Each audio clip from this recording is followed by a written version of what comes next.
el que no me conozca, que alguno habrá, yo soy Alberto Cruz Casanova, hijo de Milena, que por lo que sea no ha podido venir hoy.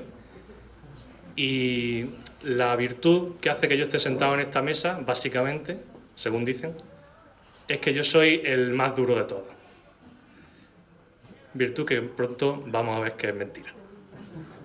Ni mi padre, don Eduardo Cruz, ni mi hermano, don Eduardo Cruz Jr., se han dignado a estar por aquí, así que me tocará a mí dar la cara.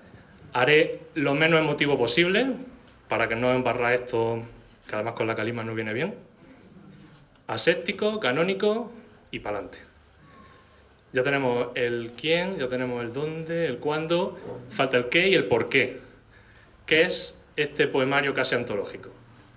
Este poemario casi antológico, como su propio nombre indica, es una recopilación de varios poemarios que estaban ya escritos hacía tiempo. Hay poemas de muchas épocas, hay poemas de hace casi 20 años, de temas muy diversos, todos ya escritos y completados y registrados, hechos ya para ser publicados cada uno por sí mismo, pero que por un motivo o por otro, ya sabéis cómo funcionan estas cosas, nunca es el mejor momento, no se acabaron publicando hasta que, bueno, pasó lo que pasó, ¿no? Nosotros, sobre todo mi padre, que es bastante pesado en este aspecto, sabíamos que teníamos que publicarlo, que no podíamos dejar todo eso sin publicar, no por la calidad literaria, que por supuesto también, que voy a decir yo, sino porque sabíamos cómo era Milena, a la que a partir de ahora me referiré como mi madre, y ella quería, y esas cosas hay que cumplirlas. ¿Por qué se llama casi antológico? Bueno, pues porque sabemos que no está todo. Además de lo que... Mira, me tengo que frenar. Además de lo que ya había publicado antes, es imposible reunir toda la poesía de mi madre, porque los que la conocierais sabréis que ella escribía en cualquier servilleta, hacía un garabato, hacía un verso, una reflexión, una idea, lo que sea. Y por eso nos hemos lavado las manos y hemos dicho casi antológico, para no meternos en problemas. Sabemos que no está todo, pero sí que están los 3 grandes poemarios que ella quería publicar, que están aquí recogidos, que son Ángel sin edad, Geometría secreta y La delicada furia de las horas. En cuanto al título, si me permitís una curiosidad de miscelánea que os regalo yo a los que habéis venido hoy, para que tengáis algo diferencial, el caracol de la portada, aunque parezca no significar nada, viene de un proyecto que ella tenía, que se llamaba Caracol Milenario, que era un proyecto que ni siquiera tenía que ver con la literatura, o al menos creo que era un proyecto muy, muy incipiente, que ni llegó a desarrollarse, pero era una faceta más, una muestra más de su faceta como inquieta. Un proyecto que ella tenía en su carrera como maestra y que demostraba eso, que ella lo que le gustaba de verdad era hacer estas cosas, ¿no? Presentar un libro, hacer una exposición de pintura, trabajar con los niños. Silvia, pasa, que tienes el sitio aquí.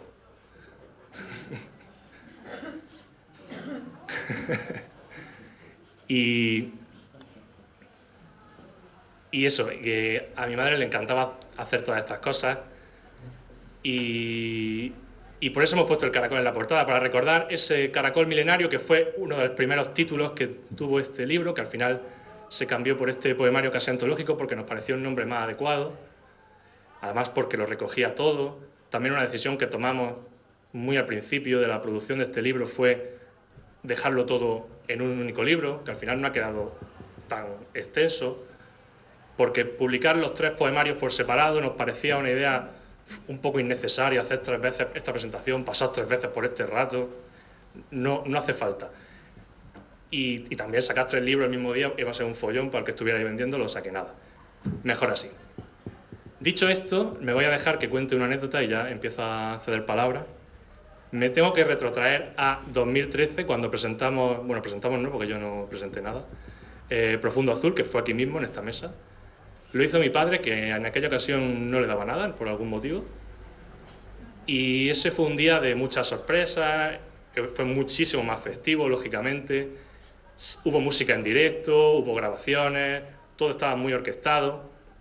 Y mi madre no sabía nada, mi madre sabía que había una presentación, pero ella estaba aquí a verlas venir, ¿no? Como se dice.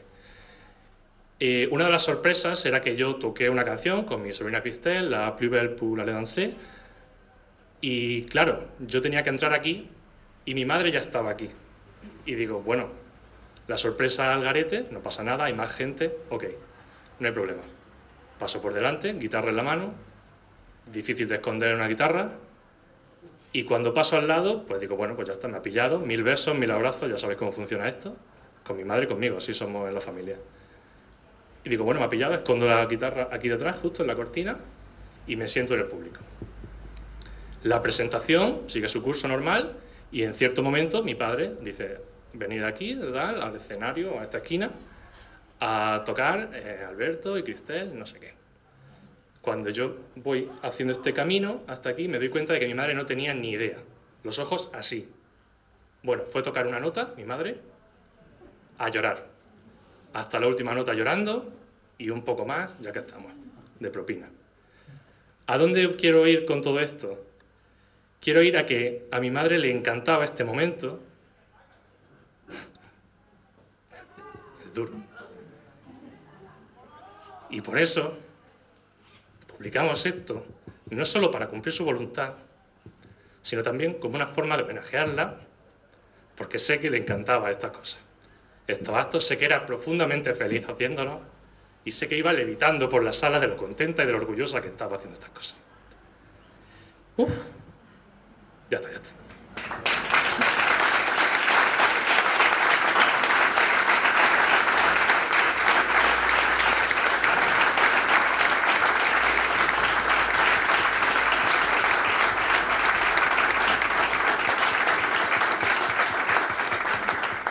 Sí, ya he dicho yo que la fama de Duro era totalmente injustificada. Me quiero acordar, antes de empezar a ceder palabras, de Miguel Ávila, que no ha venido hoy, no ha podido venir, un amigo de la familia, también escritor, profesor, que ha escrito el prólogo del libro, que no dudó un segundo en escribirlo en cuanto mi padre se lo pidió, y que yo soy consciente de que mi madre y él tenían una admiración mutua en el plano de lo literario. Es un gran amigo de la familia que ha estado comiendo en casa decenas de veces, hablando de lo más elevado, de lo más mundano, y me quería acordar de él y sobre todo de su mujer Tina, que tristemente falleció hace unos meses, así que también un beso para ellos, que son también parte de esto.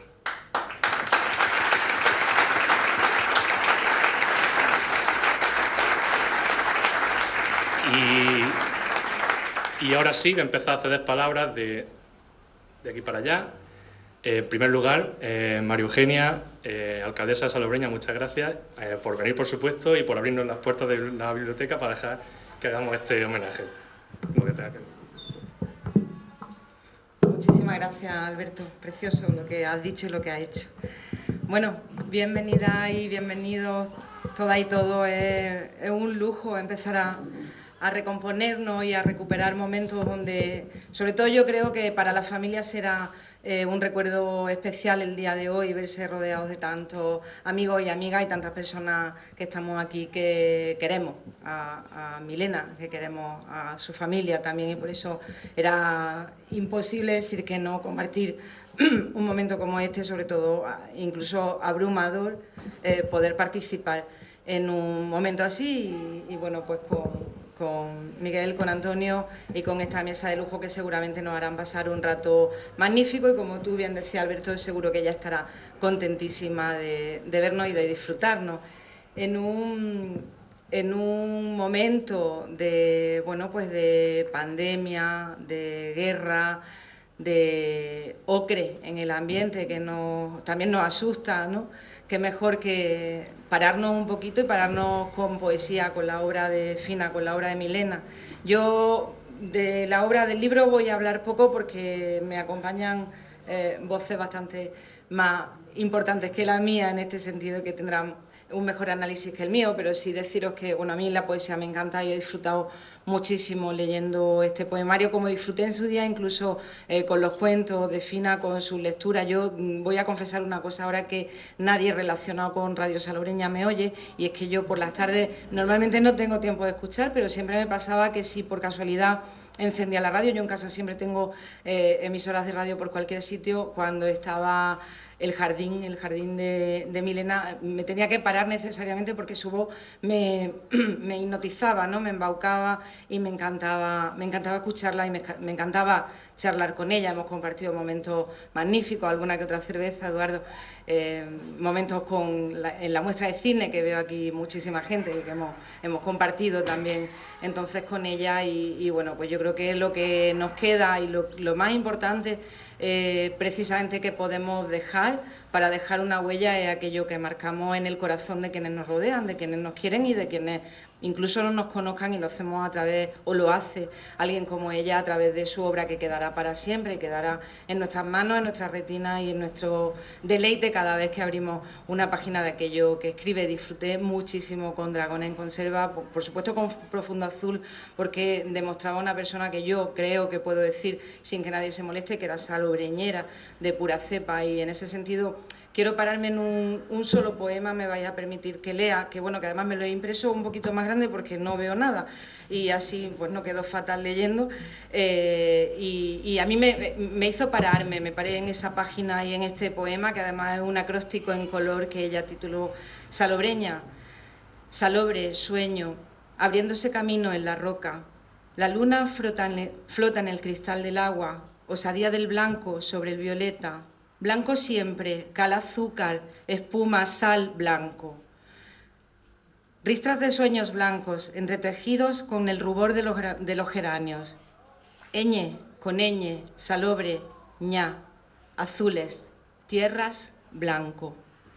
Quiero aprovechar este momento para deciros que desde la corporación hemos pensado que Fina, que Milena merece tener un espacio en Salobreña, y por eso este poema queremos, con el permiso por supuesto de su familia, colocarlo en algún sitio emblemático, que habíamos pensado que podía ser la entrada del mercado municipal, bueno, pues por la relación que ella tenía también con un espacio tan entrañable como es nuestro mercado, por la cercanía de su familia, pero desde luego la forma en que su familia quiera que hagamos esto. En breves fechas tendremos el mosaico terminado con el poema de Milena para que tenga un rincón en Salobreña. Y no tengo nada más que decir, un placer tenerle aquí y disfrutar un día tan especial como este. Gracias.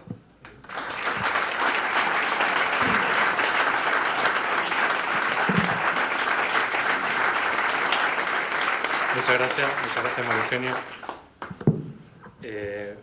El siguiente turno de palabras se lo voy a ceder, porque me lo ha pedido él, ser bueno, no el primero, pero sí el primero de los dos ponentes que hablaban hoy, a Antonio Fernández Ferrer, que es maestro de profesor de universidad, doctorado en filología, con una tesis sobre la poesía de Emily Dickinson, que sabrá bastante más que yo analizar la poesía de mi madre, y que además ha compartido con ella ciertos momentos profesionales cuando mi madre estaba haciendo el programa El Jardín de Milena. Así que, Antonio, lo que nos quieras contar. Buenas noches. Bueno, estoy seguro que Fina, a partir de ahora Milena, porque la portada del libro viene con el nombre de Milena, Fina estaría contentísima y muy alegre de veros a todos, ¿no? Lo que ha dicho antes su hijo, pues yo estoy seguro que en algún sitio del infinito ella está revoloteando por aquí. Eso está muy claro. Hablar de la poesía y de la narrativa de Milena Casanova, no queda más remedio que hacer referencia al prólogo magnífico que ha escrito Miguel Ávila, al que le mando también desde aquí pues un fuerte abrazo, porque de alguna forma con Eduardo comparten algo tan sumamente empático como es la pérdida de una persona tan significativa, ¿no? Milena, a mí lo que más me llama la atención de ella era la versatilidad que tenía, es decir, cómo iba tocando los diferentes lenguajes literarios. No solamente la poesía, aquí nos estamos centrando sobre este poemario, que también doy la enhorabuena a Eduardo Cruz Jr. por el diseño y la maquetación. No solamente, digo, tocaba el tema poético, sino que también tenía un profundo conocimiento de la narrativa. El libro Profundo Azul a pesar de que es un diario de sus primeros años en Salobreña. Creo que cuando llegó con 12 años empezó a escribirlo, y así lo describe en el libro durante los 7 primeros años. Tiene una belleza narrativa fabulosa, increíble, ¿no? El tema de la poesía y de la narrativa también va unido al tema de la docencia. Era una maestra, de las maestras clásicas y de las antiguas maestras que hoy día todavía la gente que termina la carrera se acuerda de aquella maestra de infantil que tuvo y que le abrió los ojos. Vuestra madre, tu mujer, tiene una facilidad increíble en la transmisión, en la empatía con la gente tan joven y tan ávida de conocimiento. De ahí que tuviera tanta importancia aquello que hizo sobre dragones en conserva, ese poema, un poema dramático entre actos que ella convirtió casi en una obra de teatro, ¿no? Y que se escenificó precisamente por niños, ¿no? O sea que esos tres matices de poesía, de narrativa y de docencia, para mí lo hacen una persona muy versátil y muy de nuestro tiempo, ¿no? El que Fina fuera granadina, y yo también lo sea, pero Fina salobreñera de adopción y yo modrileño de adopción, porque ya llevo casi 40 años en Motril, nos une ese granadinismo tan cercano a los poetas y las generaciones que han ido pasando por Granada, a la que ella estaba muy unida. Ella conocía perfectamente lo que era el grupo de la otra sentimentalidad y aquel grupo de la poesía de la experiencia, y con todos tenía un contacto y una empatía muy particular, tanto con Juan Carlos Rodríguez como con Javier Egea, con Luis García Montero, con Juan León, que estuvo muchos años siendo salobreñero también y que hoy también nos falta, y con Ángeles Mora, la mujer de Juan Carlos Rodríguez, que era, digamos, el espíritu viviente que coordinaba toda aquella sentimentalidad en la poesía granadina. Pero no solamente se centraba en lo que era Granada, Andalucía o España, sino que Milena iba mucho más allá. Milena, en los años 2000, creo que en 2004 por ahí, comienza un programa que se llama Jardín de Milena, en el que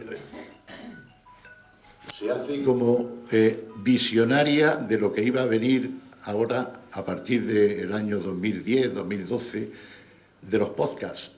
Es decir, tu madre inaugura un podcast en unos tiempos en que eso no existía. Hace un programa de radio con enlaces de radio con Nueva York, con Sudamérica, y tuve el placer de estar con ella allí y comentar de este programa una anécdota que fue bastante curiosa. Yo hacía poco que había leído una tesis sobre Emily Dickinson, que antes hablaba, y me preguntó que si el poema, me lo recitó entero, un poema de memoria, que si ese poema estaba incluido en la tesis. Yo me quedé con los ojos como platos, digo, pero bueno, esta mujer dice, sí, es que he leído una traducción de los poemas de Margarita Ardanaz, de los años 60, es decir, yo creo que fue la primera publicación sobre poesía de Emily Dickinson en español que hizo Margarita Ardanaz. Tocaba el tema de la Beat Generation, es decir, la generación beat norteamericana conocía, por su lectura, a Allen Ginsberg, a Gregory Corso, a Jack Kerouac. Se sabía también párrafos completos de On the Road, En la carretera, de Jack Kerouac, y poemas de Allen Ginsberg como Aullido, que es un poema, Antonio está por allí y sabe de lo que estamos hablando, un poema totalmente rompedor. Quiero decir que con todas esas lecturas y llevar 3 o 4 o 5 libros diarios de lectura como llevaba ella, todo eso se tiene que ver de alguna forma reflejado en la escritura. Es decir, primero mamamos la lectura y después, a la hora de escribir, eso que hemos mamado de alguna forma tiene que salir. Y eso es lo que yo me he dedicado en este tiempo que me invitó Eduardo a reflejar en este pequeño estudio, análisis de sus poemas, ¿no? Y quisiera empezar, os voy a recitar 6 o 7 poemas que para mí tienen esa influencia de su lectura, ¿no? El primero es precisamente de Allen Ginsberg, el poema Aullido. Os leo primero unos breves versos de Ginsberg y después paso a deciros el poema donde creo yo que se refleja esa influencia. Bien, Ginsberg escribió: vi las mejores mentes de mi generación destruidas por la locura, hambrientas, histéricas, desnudas, arrastrándose por las calles de los negros al amanecer, en busca de un colérico pinchazo, hipsters con cabezas de ángel ardiendo por la antigua conexión celestial con el estrellado dinamo de la maquinaria nocturna. Córdoba desde el puente romano. Milena Casanova. Savia de 1000 perros muertos duerme su sueño en el agua. El lodo mece la cuna sibilina y putrefacta de Galápagos leprosos y de verrugosas ranas. El espejo de azogue rumbroso y disociado entre calimas hirientes y palúdicos sofocos se refleja, victimaria, la ciudad dorada y llana. Lógicamente, Lorca tenía también que estar presente y creo adivinar en otro poema de Milena ese significado que para cualquier granadino significa Federico. Sin ti. En el balcón lloro tu ausencia, mientras la luna me lame la cara con su lengua de plata. La luna bebe lágrimas de pomelo y sal por los balcones de la noche. Hablaba antes su hijo de la influencia de las lecturas que hizo de Emily Dickinson y con las que a mí me dejó sorprendido. Deciros que Dickinson, hasta una vez que muere, no se publican sus poemas, porque, como antes ha reflejado él también, Dickinson escribía en servilletas, en papeles sueltos, en sobres de la correspondencia, y lo iba guardando y almacenando en su habitación. En el siglo XIX norteamericano, una familia cuyo padre, cura presbiteriano, la mujer no tenía acceso a las publicaciones. Ella intentó publicar, pero le decían que tenían que poner un nombre de hombre. Se negó y solamente publicó en su vida 6 poemas en una revista local. En esa época escribía Walt Whitman prácticamente en el mismo estado donde estaba Emily Dickinson, en el estado de Massachusetts. Walt Whitman era la figura de la poesía. Cuando muere Emily Dickinson, su hermana Lavinia recupera en su habitación, de debajo del colchón, en la mesita de noche, en los armarios, por todos sitios, trozos de poemas que los reúne y se publican por fin con unas poesías completas a finales del siglo XIX. Emily Dickinson logra, con esa publicación de sus obras completas, superar, digamos, las ventas de libros al mismo Walt Whitman, ¿no?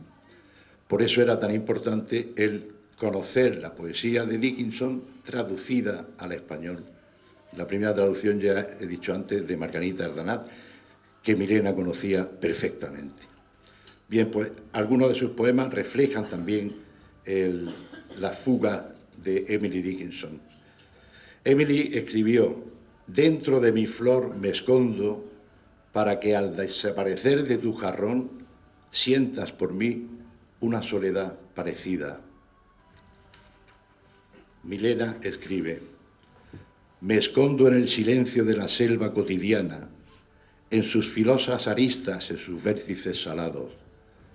Me escondo mordiendo el aire, bebiéndome la tarde atragantada, desvistiendo jazmines, arrojándole monedas a la vida.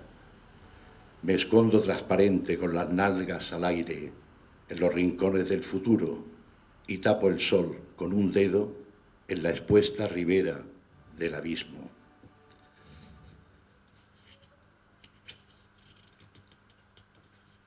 Hay otro poema que se llama Paseos por el recuerdo, que antes, cuando os contaba el ambiente granadino, sobre todo a partir de los años 75, 80, con el nacimiento de esa otra sentimentalidad y de la poesía de la experiencia. Javier Egea, otro que no está con nosotros, autor de dos magníficos poemarios y para mí uno de los poetas más significativos de la generación de los 50, escribió Paseo de los Tristes y sobre todo Tropo Mare. En Paseos por el Recuerdo, lo curioso es que Fina era amiga de Javier Egea desde pequeñito, desde que estaba en el colegio. Creo, por el poema, que el colegio en el que estaba era el Calderón, en la calle Recogidas, ¿no? Y dice ese poema que ella dedica a Javier. En Granada, dejándose caer por el jardín donde los patos beben su sueño palaciego, me esperaba tembloroso cada día a la salida del colegio, jugando a ser mayor con su chaqueta de ante claro, con codera y limaduras heredadas, y un pañuelo bordado en cachemira, abrazándole el cuello por su parte bohemia. Yo, de uniforme azul, calcetín corto, dos trenzas rubias, contrapunto gemelo de mis pasos, y una tímida sonrisa cristalina camuflando un alma intensa, adolescente. Escribes cuentos, dicen tus amigas, pues yo le canto a la luna, a los aljibes, a las rosas de nieve del invierno. Mi sonrisa se escarchaba de embarazo por saberme acompañada de un poeta y bajábamos la calle Recogida casi en místico silencio paralelo. Y por último, la grandeza de Milena, física y por dentro, era enorme, enorme, como otra de las grandes poetas que nos ha dado la poesía española. Y también he encontrado algún parecido con Gloria Fuertes. No en esos acrósticos que antes ha leído el de Salobreña Eugenia, sino en otros poemas mucho más concretos y más breves, en los que se define como, en el fondo, una niña. Niña de cristal. Cualquier cosa te hiere, me decías, niña de cristal de roca, criada entre algodones, te desarma quien te toca. ¡Qué mal negocio! Poner tu delicado género al amoroso cuidado de un obtuso paquidermo. Y en otro poema, y con este ya termino, no soy esa. Ya no soy esa niña que escuchaba crecer los lirios del estanque, la que miraba despacio por encima del viento, la luz acristalada del invierno. No lo soy, pero la llevo dentro. Muchas gracias.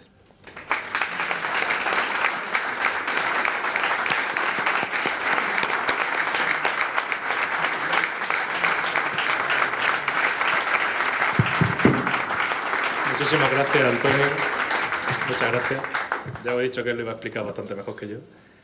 Y el siguiente ponente va a ser Jesús Cabezas, médico, escritor, por supuesto, poeta, galardonado con la Medalla de Oro de Motril, si no me equivoco, y barriendo para casa también el premio de poesía de la Villa de Salobreña. Y que me ha dicho un pajarito que conoció a mi madre hace unos cuantos años y me imagino que algo contará sobre eso, ¿no? Así que, Jesús Cabezas. Bueno, muchas gracias. Y por Eduardo también. A vosotros, a los hijos, no los conocía, pero a Eduardo también desde hace muchos años, ¿no? Bueno, habíamos acordado, Antonio y yo, cuando nos planteó Eduardo la posibilidad de, bueno, no, hizo el ofrecimiento de participar en este acto, no pisarnos el uno al otro, y dado que Antonio tiene una formación mucho mayor que la mía en ese aspecto, que él abordaría esos aspectos de su poética, ¿no? Y yo me centraría en una cuestión puramente expresar un poco desde cuándo conozco yo a Milena, ¿no? Que es lo que decía, ¿no? Ha hablado Antonio la influencia de ciertos escritores, ¿no? en la obra poética que ella aborda, ¿no? Y en realidad todos estamos influenciados por nuestras lecturas desde la adolescencia, ¿no? Umbral, creo que era Umbral quien decía que solo copiando de otros se aprende a escribir. Y en realidad es así. Yo también, en mis balbuceos iniciales en el instituto, trataba de imitar torpemente a Antonio Machado. Yo soy muy machadiano, pero en fin, esa influencia no se puede uno desprender de ella, ¿no? Yo quiero explicar, hacer una contextualización de lo que ocurría a nivel político, social, cultural, académico, de cuando yo conocí a Milena. Porque poca gente sabrá, o a lo mejor sí conocéis ese detalle, que Milena comenzó a estudiar medicina, como yo. Saramago decía, aunque aquí hay muchos compañeros del instituto, he visto a algunos compañeros del instituto, hay excusa que tantos años pasamos, y unos son de Salobreña, otros de Granada, otros de fuera. El mismo Antonio ha hablado de que tanto Milena como él son granadinos, ¿no? Pero creo que decía Saramago de que en realidad no somos hijos de un lugar, sino hijos de un tiempo. Y Milena y Antonio y muchos más de los que estamos aquí presentes, nacidos en la década de los 50, vivimos aquel tiempo, ¿no? Aquel tiempo de precariedad, de dificultades, de carestía. Entonces, lo que pretendo con estas palabras, que quiero expresar con mucho gusto y con mucho agradecimiento por el ofrecimiento de Eduardo, es que entendáis, porque aquí hay también gente más joven, qué pasaba en España, en Salobreña, en Motril, en el año, me voy a centrar en el año 73, que es cuando empezamos medicina, ¿no?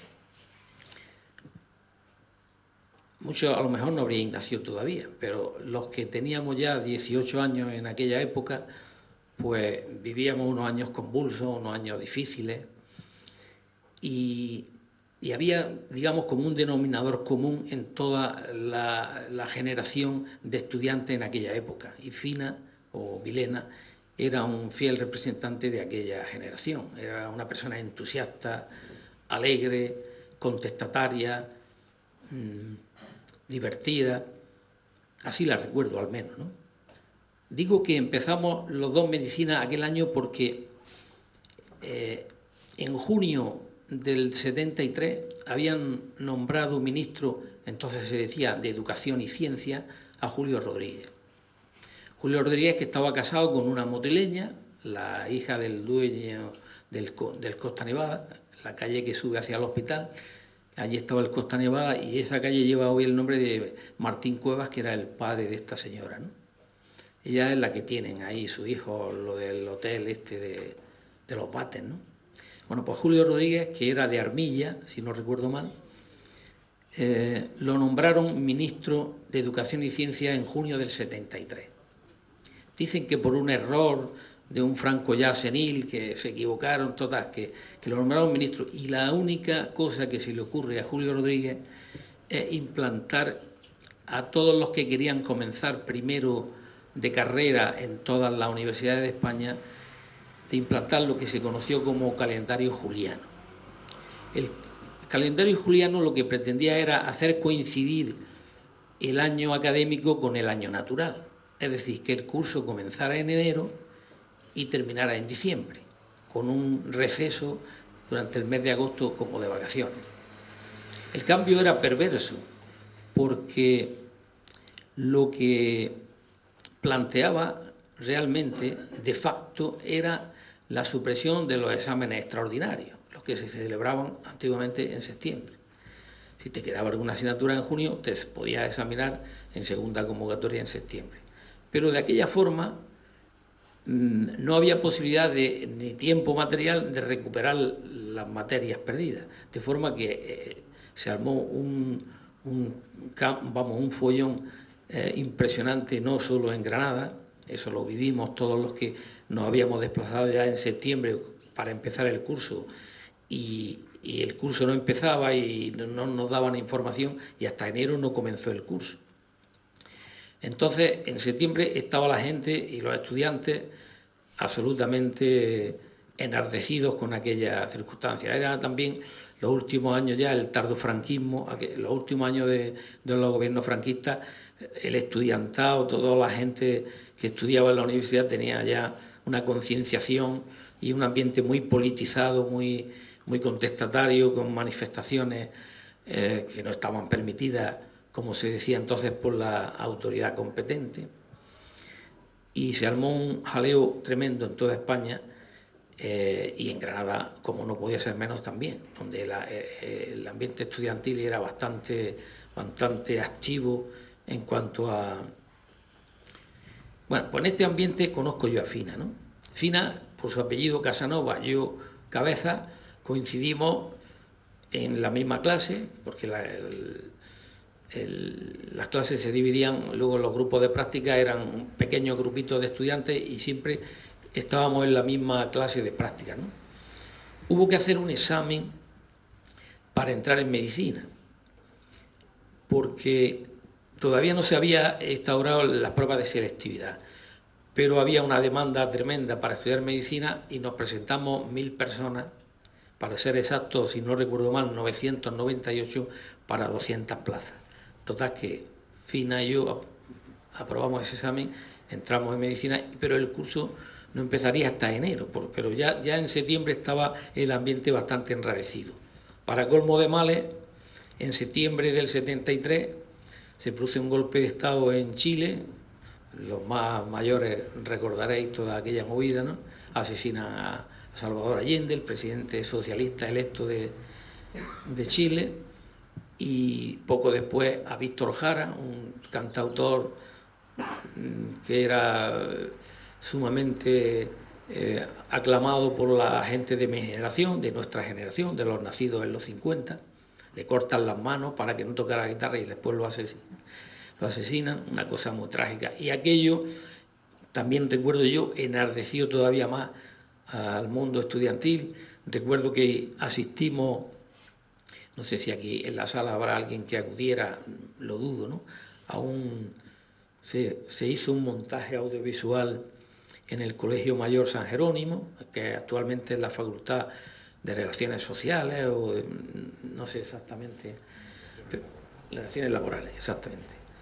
Allí se hizo un montaje audiovisual, no sé cómo se pudo llevar a cabo aquello, en un colegio mayor, que normalmente los residentes de esos colegios mayores eran gente de clase más bien adinerada y acaudalada, que no podíamos permitirnos la mayoría de los estudiantes ese ambiente de estudio y ese alojamiento. Pues hay un homenaje a los 3 Pablos que habían muerto ese año,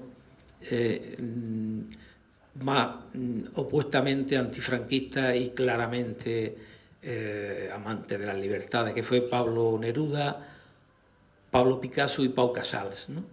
En ese ambiente conocí yo a Fina, ¿no? a Milena. Y ya digo, el curso hasta enero no comenzó, pero antes de que terminara el año, en los últimos días de diciembre, los días previos a la Navidad, lo recuerdo perfectamente porque yo tenía otro hermano, el hermano que me precede a mí, que también es médico, estaba ya en 6º de carrera, y yo estaba matriculado primero, pero todavía no habíamos comenzado el curso. Lo sacaron del examen de patología médica porque el día, no sé si fue el 20 o el 21 de diciembre, matan al presidente del gobierno, a Carrero Blanco, ¿no? A Luis Carrero Blanco, el almirante Carrero Blanco. He visto las imágenes, todos esos montajes que se hace a posteriori, que el coche volcó hacia un colegio de religiosos, etc. Entonces, como había tal follón liado a nivel del mundo universitario, incluso las propias autoridades académicas estaban tan sumamente en contra de aquel calendario juliano, el valedor de Julio Rodríguez era Carrero Blanco. Y antes de que nos incorporáramos a las vacaciones, después de las vacaciones de Navidad, en los primeros días de enero del 74, si no recuerdo mal, el 2 o el 3 de enero, destituyen fulminantemente a Julio Rodríguez y nombran ministro de Educación y Ciencia a Cruz Martínez Esteruela, que fue luego el impulsor de los exámenes de selectividad. Entonces, el Ministerio, en una medida sin precedentes, tiene que echar marcha atrás y, digamos, se suprime el calendario juliano y el curso comienza en enero, pero tiene que acabar en julio y tienen que comprimir los 6 meses de curso. En el curso de 9 meses habíamos perdido un trimestre y teníamos que recuperar las clases que se habían perdido ese trimestre, teniendo en algunas asignaturas que teníamos clases a día alterno, pasan a ser clases diarias, y fue por tanto un curso sumamente duro en cuanto a materia, en cuanto a calendario, muy con clases y prácticas mañana y tarde, una cosa muy dura. Y en ese ambiente, en ese escenario, es cuando yo conozco a Milena, intimamos, coincidíamos, ya digo, en las clases, participábamos como cualquier estudiante que se preciara de aquella época, de aquellas manifestaciones y de aquellas asambleas tan sumamente enardecidas en las que los líderes estudiantiles manifestaban su ideología. Ya claramente estábamos, aunque Franco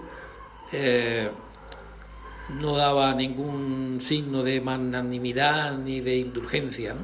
En el mismo enero del 74, cuando habíamos comenzado las clases, matan a Garrote Vila, a Salvador Pichantig en Barcelona, y en septiembre del 75, ya un par de años después, no, un año después, antes de que Franco ingresara en el Hospital de la Paz, donde tuvo una agonía muy larga, en septiembre del 75 fusilan a 5 personas más, 3 del FRAP, si no recuerdo mal, y 2 de ETA, político-militar, y se arma otra movida enorme en toda Europa, con algunos países retiran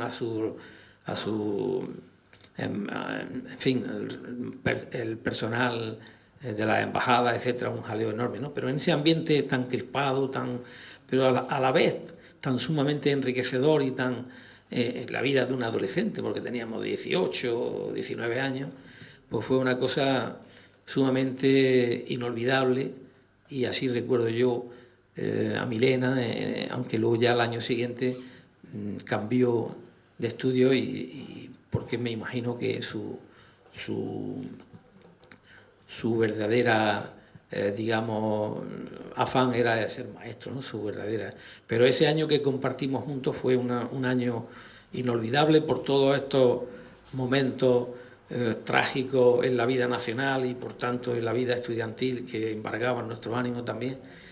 Pero también fueron unos años en los que un año en el que pude comprobar la calidad humana de esta mujer, de esta compañera, siempre con una sonrisa en la boca, siempre entusiasta, contestataria, y por otro lado también sumamente cándida en su forma de ser, una persona muy cercana.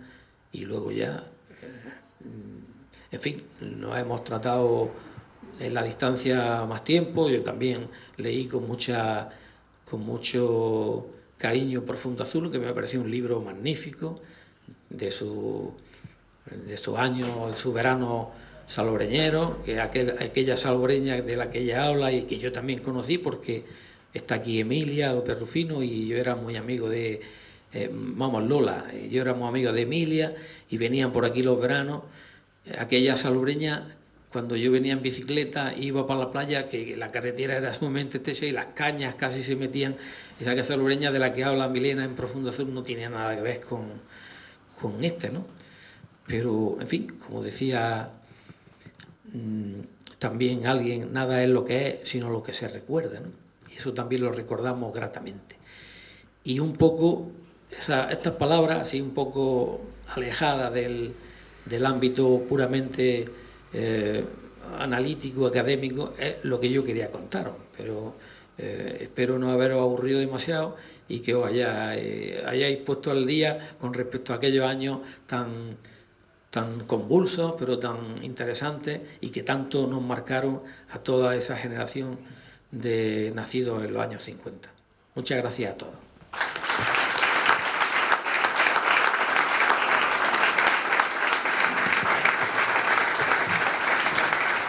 Bueno, pues si nadie más tiene nada que decir, si alguien tiene que decir el momento ahora, hemos aguantado bastante bien, ¿no? Yo creo que hemos salvado los muebles. Ya está hecho. Muchísimas gracias a todos. Os quiero.